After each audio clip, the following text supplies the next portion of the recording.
சுகம் Siddha YouTube TV சேனல்களுக்கு வணக்கம். நாம இன்னைக்கு இந்த பதிவில் என்ன பார்க்க போறோம்னு பார்த்தீங்கன்னா, அதாவது சிறுநீரக தொற்று, சிறுநீரகம் சம்பந்தமான பிரச்சனை சரி செய்யறதுக்கு ஒரு எளிமையான மருத்துவ குறிப்பை பற்றி பார்க்க போறோம்.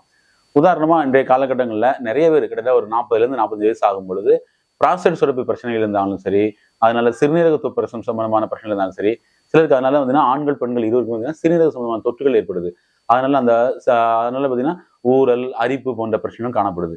இப்படிப்பட்டவங்க வந்து பார்த்தீங்கன்னா நம்மளுடைய நெருஞ்சில் முள் அது சமூலத்தோட எடுத்து வரும். அதாவது வேறு, இலை, முள் இதோட எடுத்து வந்து அதை வந்து ஒரு கைப்பிடி அளவுக்கு எடுத்து வந்து நல்லா ஒரு 200 ml தண்ணீர் வச்சு கஷாயமா தினமும் காலையில வெறும் வயிற்றுல ஒரு பொழுது வீதம் ஒரு 7 நாள் முதல்ல பருகி வந்துட்டீங்கனாலும் தெரிஞ்சிடும். உங்களுடைய யூரினரி ட்ராக்ட் இன்ஃபெக்ஷன், அதாவது யூடிஐ கம்ப்ளைண்ட் எல்லாமே சரியாக நம்ம கண்கூட பார்க்க முடியும்.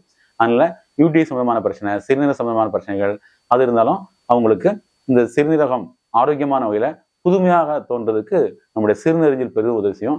அதில் சிறுநெறிஞ்சல் கஷாயம் சிறுநீரக ஆரோக்கியத்துக்கு மேம்படுத்தும். நன்றி.